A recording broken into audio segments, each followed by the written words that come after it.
Hi, I'm Ciara Mageean. I'm a middle distance runner from Ireland and I'm on Team New Balance Manchester. My event is 800 and 1500 metres. So I grew up in Ireland. I'm from a small town called Portaferry. I had a really good underage career, was like a world junior silver medalist. I went to uni down in Dublin and then I had the opportunity to join Team New Balance Manchester. I joined the team back in 2017 and I've really hit the ground running here. I found my little wolf pack. We've got a fantastic bunch of athletes. I have a great bunch of girls that I train with week in, week out, and we're there for each other throughout this whole journey, because sometimes as an individual sport, athletics can feel quite lonely. But really going into this year, I knew that I had all of this team behind me. There obviously was a big change this summer with having Steve leave and Helen come in as our head coach, which, do you know what, I have to tip my hat at Helen. She really hit the ground running, excuse the pun. She's made a huge impact on all of us as athletes, in particular me and the rest of the girls. This is the first time that many of us have ever been coached by a woman. Definitely a first for me. And I really feel that she's given me a sense of autonomy over my own training and my own athletic career. I've chatted to my friends about, wonder what that subtle difference is between being coached by a man and a woman, and they kind of said has a woman got a more nurturing approach. That could well be it, but I think we really clicked straight away. Helen, having raced my distance, 1500 metre running, I was really excited to have her as a coach and a mentor. And really she's given me the confidence in myself, and she turns to me as well to be like, well, you've got loads of experience, which is something that's really nice. Like, I'm chatting to her about my race plans and she's like, what do you think? And I'm like, oh, well, yeah, I've 10 years of racing at the top of this sport. I do know some stuff. So that's been really exciting to have her there, and a really big person in my corner. So I'm looking forward to the future with Helen guiding me throughout my athletic career. So whenever I joined Team New Balance Manchester, I'd never really had much of an input with regards to supplementation and nutrition. And I feel really fortunate that when I joined the team, OTE were the sponsors, and they've really helped us all the way through. So that was really a really good introduction for me into how I can start adding those little bits of fueling and dietary supplements that can really help me. Nothing can replace a well-balanced diet, but all of those little bits on top have meant that I've stayed injury-free and fit and healthy. For me, fueling is a really key part. Sometimes I might be prone to underfuel, so to be able to add a little bar in throughout the day, ensure that immediately after training I'm well fueled is really key. A lot of those key things that I use, so I always joke that I never drink water now. It's always got a hydro tab in it, so I'm so used to the taste of hydro tabs that water seems strange.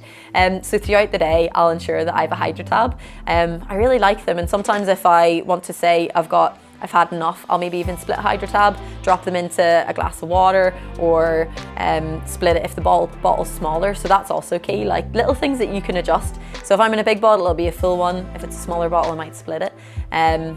So that's really one of the things that I could never live without now, ensuring that I'm staying cramp free and everything like that. Super carbs is something that I was introduced thanks to the marathon guys on the team. I knew that was the carbohydrate drink that they were taking for marathon running, and I knew that I really needed something to ensure I was refueling well immediately after training.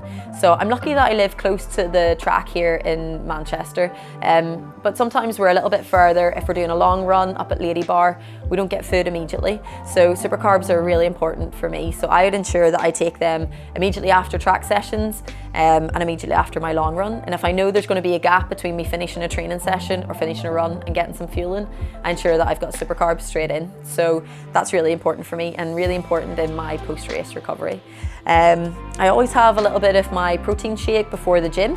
So the likes of today, I made up a little milkshake, and I kind of just have a bit of fun with it. Mixed up my milkshake with banana, milk, my protein shake and some porridge. So it's quite filling. I'm getting all that protein in, and then my body's utilising it whenever I'm in the gym.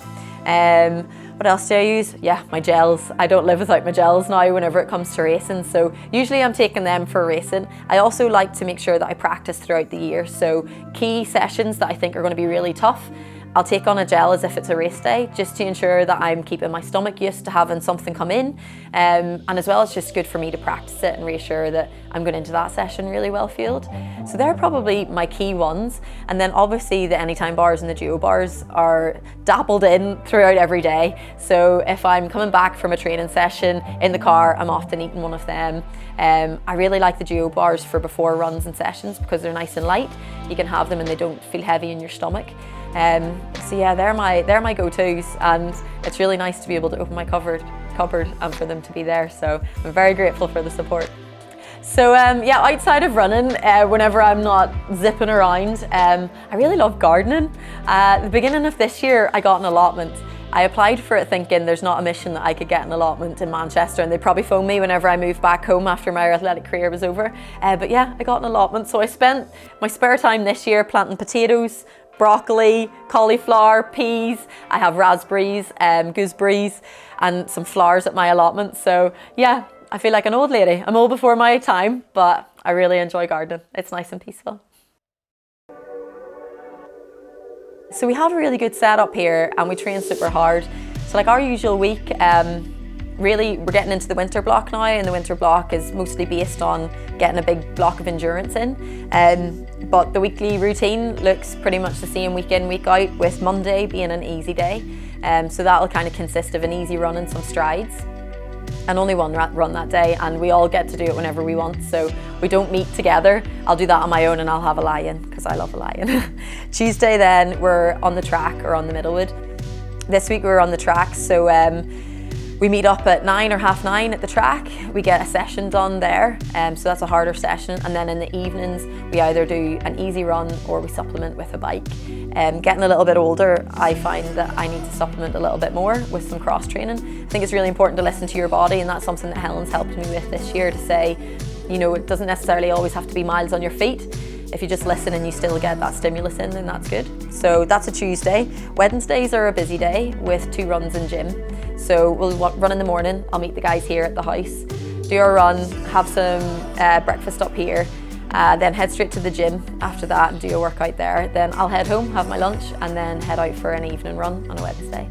Thursday is a 1 run day where we do like a medium long and some strides to get ready for the track session or the interval session the next day. Friday's another day where we do a session in the morning and then either a cross train or a run in the evening. Saturday's another triple day with 2 runs in gym, and then Sunday long run. That's the end of the week. So yeah, it all adds up, and then on top of that you have physio appointments, you have soft tissue appointments if you need to see the sports doc that week. I've had a tough few years in the build up to what we've accumulated this year, but I feel that I've been very lucky to have such fantastic teammates around me, and then this year I felt fortunate enough to go out and win a European silver medal and a Commonwealth Games silver medal in the 1500, and then also to get Sonia Sullivan's 1500 metre record, which was the monkey on my back for a while, so it's been a pretty good year. The Commonwealth Games were, it was a tough competition. I went in knowing that I was in good shape, knowing that Laura Muir was the person to beat, but really having coming off a season prior at the Olympic Games where I tore my calf the week before the Olympics began for me. So that was really tough stepping foot out in the Olympics, knowing that I really couldn't do what I wanted to do on the track. I had a really good winter behind me then, once I recovered. I got in really good shape, went out my first race of the season this year in 2022. In a 3K, ran a PB and tore my other calf in the process of that one. So it was a really rough beginning to the year. I put my head down and I worked hard, and come the summer I knew that I was in really good shape. But I think really as a team we all came together, kept our heads down and worked hard. So going into that Commonwealth Games, I wanted to show the world what I was capable of. This is my 3rd Commonwealth Games. I was disappointed with the previous 2 in the sense, well, my very first one I was only under 20 and I came 10th. The second one, I just wasn't in the right place at that time. I wasn't super fit going into it. Managed to maybe come 10th again, which I was disappointed about, so felt I had unfinished business. So stepping foot on the track in Birmingham, I knew what I wanted to do. I chatted with Helen going in and we discussed what my aim would be. If I should aim for a silver medal, knowing that Laura really was the woman that everybody was pipping for first. And then we decided, like, if we're going to be there, we're going to aim for a gold. So I said that I'd aim for gold with the thought that if you don't get gold, it might be silver, but also knowing that you might not get gold and you might come 5th, putting yourself out there. But I thought if we're in for it, we're going to give it a lash. So yeah, I went out, got through the heats, felt confident in that, and that built my confidence. Then went out in the final and got my first Commonwealth Games medal, coming back with a silver behind Laura Muir. So that was a very special moment, and yeah, a big occasion this year.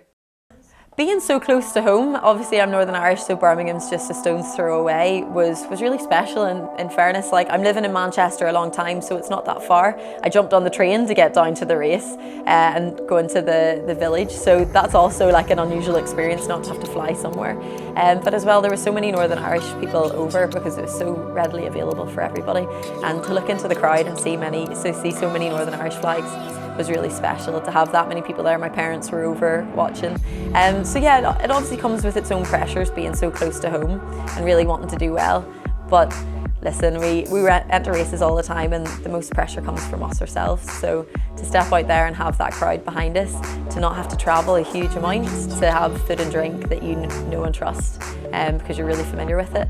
And I have to say, the crowd was absolutely phenomenal. It's honestly the best crowd I'd ever ran in front of. Yeah, so finishing the Commonwealth Games as a silver medalist, after having a really good championship, it gave me confidence going into the Europeans, to know the shape that I was in and that I could get out and be competitive. But there was also a little bit of pressure. I had went out and won a medal for Northern Ireland, and I really wanted to go out and do the same for Ireland. So there was that little bit of, can I repeat it? You never want to be like a one-trick pony. You don't want to be just one championship and then you can't replicate that. So yeah, it was a mixed emotion of confidence from having raced so well, having known that I finished strong, and probably really honing in the tactics that I needed to use, because whenever the European Champs came about, it was basically the exact same race in many ways. Laura kicked, but from a little bit further out. I feel like I did better at the European Champs because I was faster on the mark. I was right behind her. She just had the legs to beat me on that day again. But yeah, there was a bit of nervousness there going into it, but it was an exciting time because I was really coming off the strength of the Commonwealth Games, so I knew that everything else was going to be a bonus. Had to shine them up. So yeah, pretty happy with them. This one has my name on the back too, which is really nice. So yeah, nobody can ever take them away from me. Somebody might go out and beat the record, but I can have these on the wall forever. So after the 2 championships, winning silver at Europeans and silver at Commonwealth, I knew that I was in really good shape, and championship running by its nature is not always the fastest. So those 2 races, like on paper, aren't super fast times, but you know, it doesn't matter whenever you have medals. Tactics really come into play at championship running. So I knew I was in the shape to go under 4 minutes. I had never broken the 4-minute barrier, and I just really wanted that opportunity. So I'd been previously in 2 Diamond Leagues this year in Birmingham and Rome, and they weren't fast races, which is kind of surprising for a Diamond League. So I just kept saying to my agent, like, I really want to get into a fast race. So he pushed and really worked hard to get me into the Brussels Diamond League. In the week in between finishing the European Champs and then Brussels Diamond League, I did a training session at the track here in Stockport. It was just myself and Izzy, and it was a session of 400s. And I thought, like, leaving the house that day, I was like, I'm really tired. You know, the high of 2 championships, I'm knackered going in. I told my boyfriend, like, I'm so tired, I don't know how I'm going to get through this session. He jokingly said on the way out, a sub 60 last 400 in this session. And I was like, I'll be lucky if I hit any of my splits. And I went out, just me and Izzy on the track, and I smashed the session, and I did like a 57 last 400. And maybe I rely on my coach a lot to give me the confidence of telling me that I'm in good shape, but finishing that session, I was like, my goodness, I'm in the best shape I've ever been. And I actually, Izzy was jokingly recording a few different things so I could post something on my Instagram.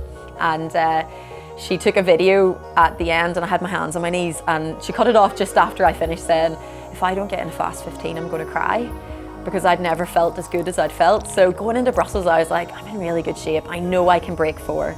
Sonia Sullivan's 1500 metre record was 3:58.85, I think. So I knew, I was like, I know I can break 4, and I think I can go a low 58 or maybe a 3:57. It's in me if everything comes together on the day. So I went out in that race thinking, like, I have nothing to lose. I have 2 medals in my back pocket. everything that comes after this season is all a bonus. I did not realise that, well, I didn't anticipate running a 3:56 and absolutely smashing the 4-minute barrier. I think it was clear to see whenever I crossed the line just how emotional I was, and being able to share that moment with the girls that I race against, because the girls in the 1500 are such lovely girls, being able to share that with Laura, like Jess Hull, they're also delighted for me to break the Irish record, and I think that's something that's so nice that's shared across the board. Like, I was so happy to see Laura win her Olympic medal, because we all share this journey together. So yeah, to go out and do that in Brussels was phenomenal, and really the cherry on the top of an amazing season. Yeah, so there's no rest for the wicket. I'm really hoping that I can springboard now into next summer and bring the confidence that I took from this summer into the following year. Obviously there comes pressure with having such a phenomenal year, and I really hope that I can replicate what I've done this summer next summer. But the big goal then will be Paris 2024, and that's 1 year after the World Champs, so 2 years from now. So that's really where my big goal is as well. So all eyes are on the future. I'm always thinking of the next race. Of course, I've made sure that I've enjoyed this moment, but I'm very much looking forward to getting my head down and working hard for the next few seasons ahead. And obviously pressure comes with doing well, but it's also a huge privilege to be able to go out and run so fast. And with that comes a lot of confidence, and I believe now that I can be up and competitive with the best in the world. So I look forward to see what the next few seasons happen.